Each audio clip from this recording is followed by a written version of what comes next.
बच्चों, रेलवे की तरफ से एक बहुत ही जरूरी नोटिफिकेशन आया है, बहुत ही बड़ा एक अपडेट आया है रेलवे ग्रुप डी एग्जाम को लेकर। उस अपडेट में ये कहा गया है कि रेलवे ग्रुप डी एग्जाम जो संभावित डेट बताया गया था 23 फरवरी, उसी डेट को स्टार्ट होगा। लेकिन उसमें सबसे बड़ा बदलाव ये है कि अब तक ग्रुप डी एग्जाम जो हो रहा था उसमें केवल एक ही पेपर होता था, उसमें केवल आपका एक पेपर होता था और जो बच्चे उस पेपर को क्वालिफाई करते थे उनको डायरेक्ट ग्रुप डी का जो फिजिकल होता था उसमें पार्टिसिपेट करने का मौका मिलता था। लेकिन अब ये अपडेट सामने निकल के आ रहा है कि जिस प्रकार से एनटीपीसी में सीबीटी 1 और सीबीटी 2 पेपर होता है, उसी प्रकार से अब आपको ग्रुप डी में भी सीबीटी 1 और सीबीटी 2 पेपर देखने को मिलेगा।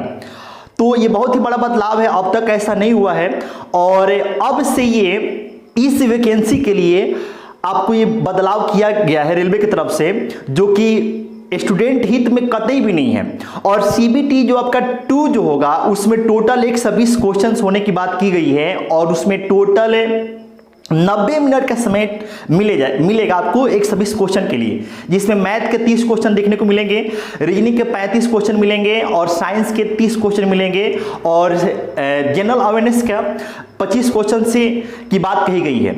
तो सीबीटी जो आपका 2 होगा उसमें टोटल 120 क्वेश्चन 90 मिनट की बात कही जा रही है और उसमें यह बोला गया है कि सीबीटी 1 में जो बच्चे पास करेंगे उनको सीबीटी 2 में बैठने का मौका मिलेगा और सीबीटी 2 में जितनी वैकेंसी है ग्रुप डी का उसका 15 गुना कैंडिडेट को लिया जाएगा। यानी कि 1,03,000 के आसपास आपको टोटल वैकेंसी थी, उसका अगर आप 15 गुना करते हैं तो लगभग आपको 15.5 लाख के आसपास आएगा। यानी कि 15.5 लाख बच्चों को फिर से सीबीटी 2 का पेपर देना होगा।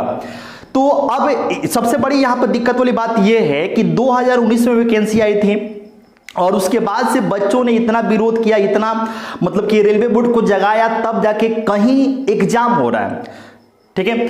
और अब इसमें बड़ा बदलाव ये कर दिए हैं कि भाई इसके बाद भी फिर से एग्जाम आपको देना पड़ेगा। तो अब आप समझ सकते हैं, सोच सकते हैं कि अब फिर से जब बच्चा सीबीटी 1 पास करेगा तो फिर उसका फाइनल सिलेक्शन होते होते हमको लगता है कि फिर आपको 2-3 साल और लग जाएगा। तो नोटिफिकेशन आया था 2019 में और फाइनल ज्वाइनिंग होते होते आपको 2025 या 2026 तो होना ही होना है। अगर ऐसा रहा तो कतई भी सही नहीं है। और खास तौर से ग्रुप डी जैसे एग्जाम के लिए, 4th ग्रेड के एग्जाम के लिए आप दो पेपर ले रहे हैं, ये कतई भी मतलब कि स्टूडेंट हित में तो है ही नहीं। अब रेलवे बोर्ड की क्या मंशा है वो ही जाने। तो ये बहुत बड़ा अपडेट है। चलिए फिर मिलते हैं 7 बजे वाले क्लास में और उसमें हम लोग मैथ के सेशन को सीखेंगे, लाजवाब तरीके से सीखेंगे चीजों को, ठीक है। तो आइए फिर मिलते हैं। Okay bye. बहुत बड़ा अपडेट था, इसको आपको हमने बता दिया। Okay bye.